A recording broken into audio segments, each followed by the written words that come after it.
Yang pertama ada suku bunga. Suku bunga merupakan biaya pinjaman uang atau imbalan atas penyimpanan uang dalam bentuk persentase per tahun. Bank Indonesia merupakan bank sentral yang memiliki wewenang dalam menentukan suku bunga di Indonesia. Nah, tujuan dari suku bunga adalah untuk mengendalikan inflasi, menstabilkan nilai tukar mata uang, dan mendorong atau memperlambat pertumbuhan ekonomi. Yang kedua ada cadangan wajib. Cadangan wajib merupakan sejumlah dana yang wajib disimpan oleh bank umum di bank sentral dengan persentase dari dana pihak ketiga. Contoh dari cadangan wajib adalah giro, tabungan, dan deposito. Nah, jika bank sentral menaikkan rasio cadangan wajib, maka bank umum harus menyimpan dana lebih banyak di bank sentral. Hal ini akan mengurangi jumlah dana yang dapat dipinjamkan oleh bank umum kepada masyarakat dan dana usaha, sehingga dapat mengurangi jumlah uang yang beredar dan menekan inflasi. Tujuannya dari cadangan wajib ini sendiri adalah untuk mengatur likuiditas bank umum dan mengendalikan jumlah uang yang beredar. Yang ketiga ada operasi pasar terbuka. Operasi pasar terbuka adalah kegiatan jual beli surat berharga pemerintah. Contohnya adalah SUN, surat utang negara, dan sertifikat Bank Indonesia atau SBI oleh Bank Sentral di pasar uang. Ketika Bank Sentral menjual surat berharga, masyarakat atau bank umum membeli surat berharga tersebut dengan uang tunai. Akibatnya jumlah uang yang beredar di masyarakat dan sistem perbankan akan berkurang. Nah, tindakan ini biasanya dilakukan untuk mengurangi terjadinya inflasi. Nah, tujuan umumnya yaitu adalah mempengaruhi jumlah uang yang beredar dan suku bunga jangka pendek di pasar uang, serta operasi pasar terbuka dianggap sebagai alat kebijakan moneter yang paling fleksibel dan sering digunakan karena dampaknya dapat langsung dirasakan oleh masyarakat. Peran Bank Indonesia dalam stabilitas ekonomi. Bank Indonesia atau biasa disebut dengan BI sebagai bank sentral memiliki peran utama dalam menjaga stabilitas ekonomi nasional, terutama melalui pengendalian inflasi, kestabilan nilai tukar, dan kelancaran sistem keuangan. Berikut ini adalah beberapa peran utamanya. Yang pertama, menjaga stabilitas nilai rupiah. BI bertanggung jawab menjaga agar nilai rupiah stabil, baik dari sisi daya beli dalam negeri atau inflasi maupun nilai tukar terhadap mata uang asing. Yang kedua, menetapkan kebijakan moneter.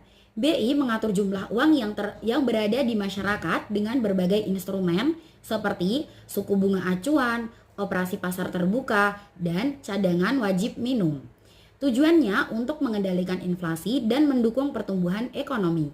Yang ketiga, menjaga stabilitas sistem pembayaran. BI memastikan sistem pembayaran nasional berjalan aman, cepat, dan efisien, seperti melalui BIFAS, QRIS, dan lainnya, agar transaksi ekonomi berjalan dengan lancar. Yang keempat, menjaga stabilitas sistem keuangan.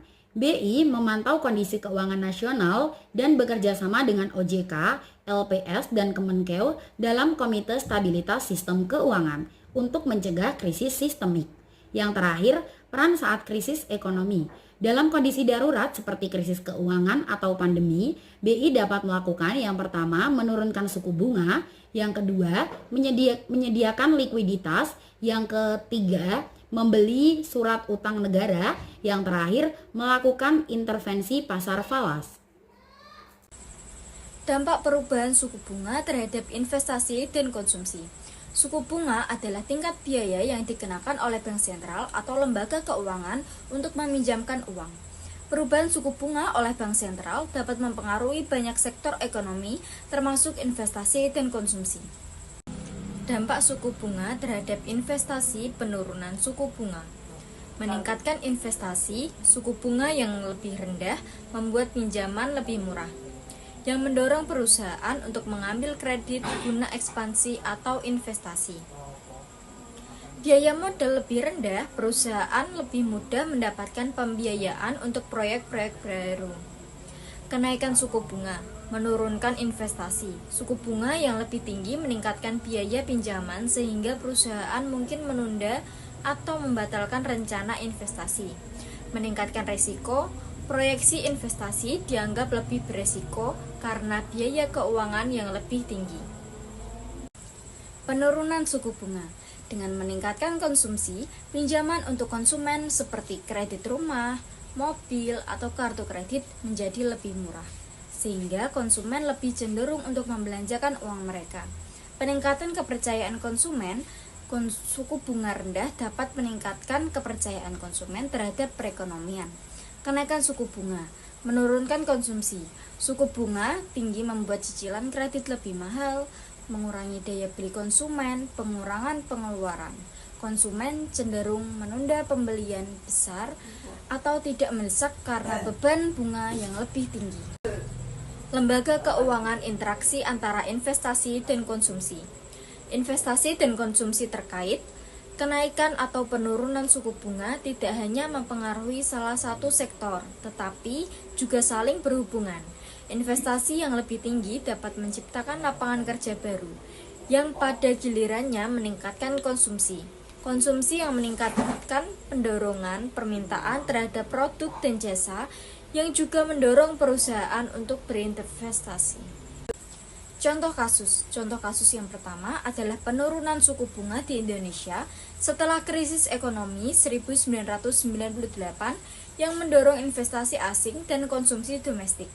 Contoh kasus 2, kenaikan suku bunga oleh Federal Reserve Amerika Serikat pada 2022 yang menyebabkan penurunan investasi di sektor teknologi dan pengurangan konsumsi.